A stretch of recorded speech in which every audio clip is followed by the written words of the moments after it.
Let's have a look at cubics in a little bit more detail. The perfect cubed, a cubed plus 3a squared b plus 3ab squared plus b cubed.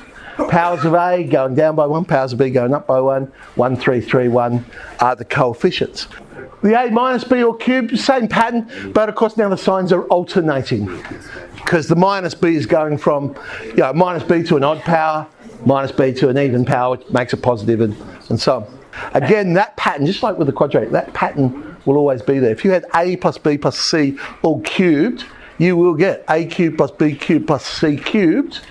You will get, 3a squared b, 3a squared c, 3ab squared, 3ac squared, 3b c squared, 3b squared c. Basically, every possible one where one of the pronumerals is squared and the other is to a power of 1.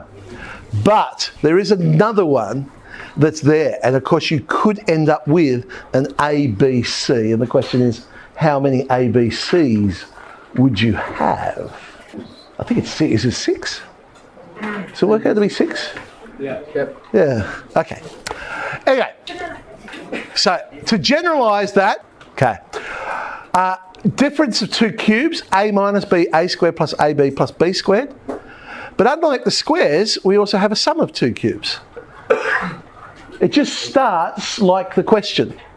So a minus b cubed starts with a minus b. That's why I was saying with a squared minus b squared, we should really start with a minus b. It starts like the question. Okay, 2a minus 5 all cubed then.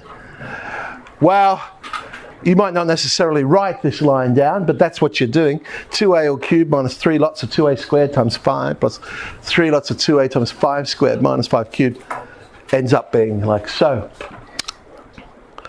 X cubed plus 8 is just the sum of two cubes. So we get x cubed plus 2 cubed. Again, you're probably more thinking that, but you would write down x plus 2, x squared minus 2x plus 4. Oh, what do we got there? Y cubed, 27 is 3 cubed. 3 cubed. So we get y minus 3a, y squared plus 3. Do not make the mistake in the second parentheses, and it's so easy to make, of writing 2ab. We're so used to seeing it with the perfect square. It's only 1ab. To generalise, a to the power of n minus b to the power of n, it will always start with a minus b. Then the powers of a will go down by 1. The powers of b will go up by 1, always adding up to b n minus 1. That pattern always exists. The plus, the a to the power of n plus b to the n, only works for odd numbers. So you could do a to the power of 5 plus b to the power of 5. You could not do a to the power of 4 plus b to the power of 4. Not easily anyway. It does factorise, but worry about that later. So if we get x to the power of 5 minus y to the power of 5, we can do that one.